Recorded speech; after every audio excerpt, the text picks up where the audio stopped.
So what if you go to the beach with a childhood friend of yours, but you're both grown up and go with your friend's siblings or cousins, or I don't know why there's kids here. I'm going to be honest. I think they're just here for plot points. But as it turns out, you and your friend went to this same beach when you were both younger, and you had gotten a bad scar on that visit. And to not give too much away, that's where I'm going to end the summary. Let's Talk 522709, called Summer Colored Romance. It's from the artist Kurihara Kenshiro. It's a very wholesome sauce, and I'm really excited to see where this goes, so let's get right into it. The dungeon starts out on a beach, with the male MC saying it looks great. The kids are doing kid things like racing, but they get called by the female MC telling them they'll get cramped, and they'll need a life jacket, just showing she's a worrywart, annoying the kids in the process. So much so that they call her an old lady, which strikes a nerve as the other kids try to do damage control, but the male MC says he'll give her a hand, and she looks reluctant to do so. He helps and puts a life vest on a kid, and the kid points out a scar the guy has from almost drowning. The kid asks how, even though he's so big,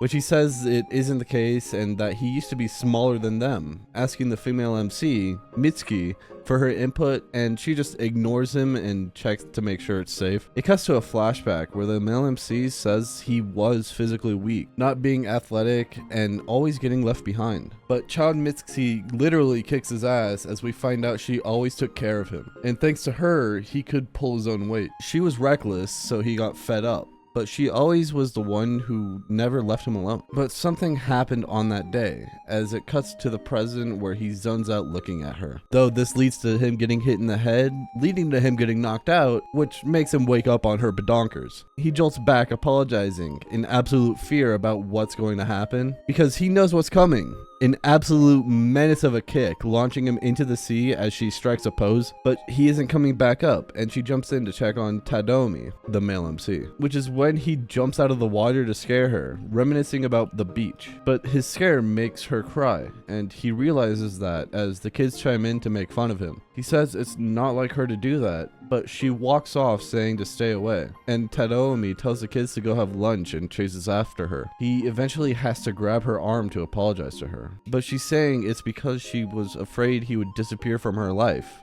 blaming it on her. He tries to say that that isn't the case, but she goes on saying that if only she hadn't invited him to the sea on a stormy day, then he wouldn't have that scar, and that's why he left, because he didn't want to be with her. So let me break it down for you real quick.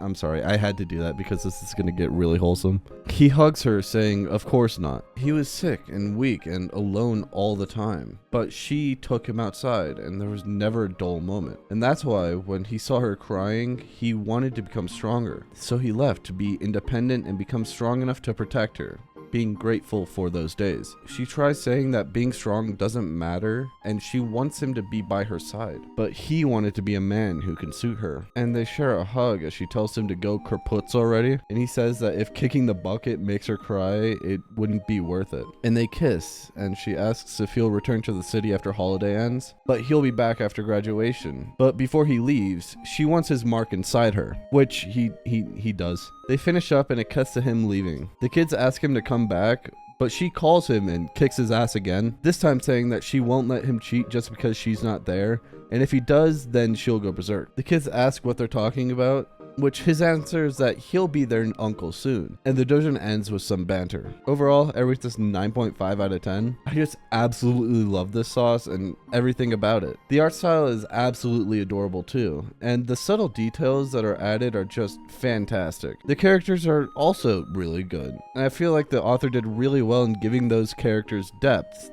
in the short amount of time we have with them. You know, showing that Mitsuki genuinely cares about Tadomi in not only his subtle ways, but like that entire cave scene. And the only thing that drags this score down is that there could have been a bit of clarification on points. Like, we didn't know Mitsuki invited Tadomi out when he got that scar, and only realized when they were about to do it, kind of overshadowing the entire plot point. But besides that, it's an amazing sauce, and I recommend you check it out for yourselves as always. That's all I got. I'll see you in the next one. Attack on Titan, Tokyo Ghoul. These hentai babes make me drool. Hatsune Miku is great.